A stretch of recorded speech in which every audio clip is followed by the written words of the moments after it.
Magnetic effect of current, जो कि moving charge related जो क्वेश्चंस हैं, हम क्वेश्चन आंसर सेशन में करने वाले हैं। बच्चा पार्टी, क्वेश्चन आंसर सेशन जो होने वाला है, जो उसका आज का मेन मकसद है, मैं आपको बता देता हूं कि इस चैप्टर से रिलेटेड हम लोग प्रीवियस ईयर के IIT के प्रीवियस ईयर के 20 इयर्स के क्वेश्चन यहाँ पे देखने वाले हैं। तो बिना समय गवाए हम अपना लेक्चर स्टार्ट करते हैं और एक एक बच्चे से मैं रिक्वेस्ट करता हूं, एक टीचर होके मैं रिक्वेस्ट कर रहा हूं कि प्लीज आप IIT JEE की तैयारी कर रहे हैं, चाहे मेंस एडवांस लेवल पर हैं आप, चाहे फिर नीट लेवल पर हैं, आप please previous year question 20 years के प्रीवियस ईयर क्वेश्चन आप जरूर लगा लें। जैसे ही चैप्टर फिनिश होता है, उस चैप्टर के तुरंत बाद ये एग्जामिनेशन स्ट्रेटजी आपकी होनी चाहिए कि कम से कम आपको 20 साल के जो प्रीवियस ईयर के क्वेश्चंस हैं, चाहे वो जेई के हैं चाहे फिर नीट के हैं, आपको वो करना कंपलसरी है। तो चलिए हम लोग देखते हैं प्रीवियस ईयर में क्या क्वेश्चन IIT JEE ने पूछा, हम उसके ऊपर बात करते हैं। बच्चा पार्टी, मैं क्वेश्चन पढ़ता हूं और देखना, इसे बहुत कम समय में करने की कोशिश करेंगे। क्वेश्चन लिखिएगा, if in a circular coil A of radius, जिसकी रेडियस R1 हमें दी हुई है, R दी हुई है, current I is flowing and in another of coil B of radius 2R, यानी कि दो कोइल हैं जिसकी रेडियस R है और एक दूसरे की रेडियस 2R मुझे दी हुई है, और दोनों में ही I करंट फ्लो कर रहा है, दोनों ही उसमें क्या कर रहा है, I करंट फ्लो कर रहा है, ठीक है। 2R, a current of 2I is flowing, लेकिन सेकंड वाली में 2I कर रहा है, पहली वाली में I कर रहा है, दूसरी वाली में 2I करंट फ्लो कर रहा है।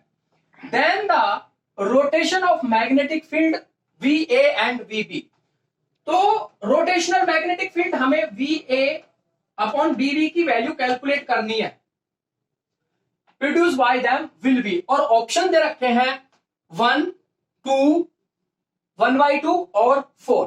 तो बच्चा पार्टी आप क्या सोच सकते हैं, यानी कि यहां पे हमें सर्कुलर कोइल वाला कंसेप्ट लगाना।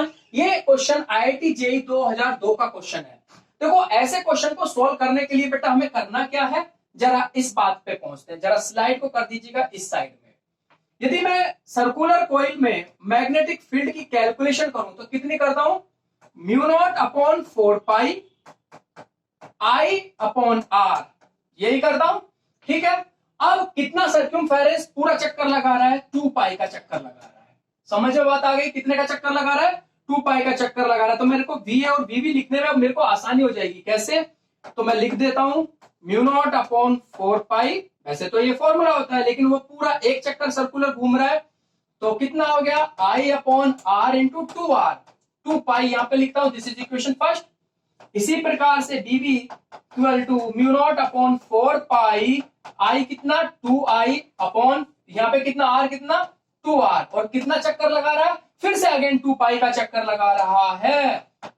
तो मैं देखूंगा 2 से 2 कट गया, फिर से फर्स्ट इक्वेशन सेकंड को डिवाइड करूंगा, तो मेरे को मैग्नेटिक फील्ड किसका, BA अपॉन BB का कितना आ जाएगा, 1:1, तो मेरा आंसर इज 1, तो आंसर आ गया 1।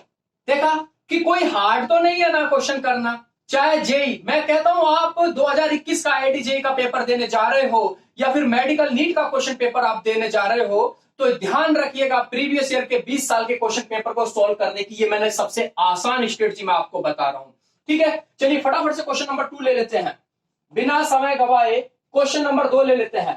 क्वेश्चन नंबर 2 जो कि 2002 में ही पूछा गया क्वेश्चन है, क्या कहता है कि if an electron and A proton, if a electron and a proton having a same momentum and are perpendicular to the magnetic field, वो ये कहता है कि एक इलेक्ट्रॉन एंड एक प्रोटॉन जिनके पास सेम मोमेंटम है, किसी भी मैग्नेटिक फील्ड के अंदर परपेंडिकुलर एंटर करते हैं, तो उसके बाद आपसे कह रहा है then curved path of electron and proton will be the same। वो कहता है कि इलेक्ट्रॉन और प्रोटॉन का जो कर्व पाथ होगा वो दोनों का सेम होगा। बच्चा पार्टी, यदि आपको एक रिलेशन याद आ रहा हो मोमेंटम और रेडियस और मैग्नेटिक फील्ड से related, R is equal to P upon QV, समझ में आ रहा है कि नहीं आ रहा है? यदि इसमें एक इलेक्ट्रॉन और प्रोटॉन का मोमेंटम सेम है तो इसका मतलब है जो मैग्नेटिक फील्ड जितनी रेडियस का एक इलेक्ट्रॉन की रेडियस का हम लोग इलेक्ट्रिक फील्ड लगाएंगे तो प्रोटॉन का भी सेम ही आएगा, बिकॉज आप देख रहे हैं charge is directly proportional to the magnetic field. इसका मतलब है इसके साथ बनने वाली ट्रेजेक्टरी भी सेम ही होगी।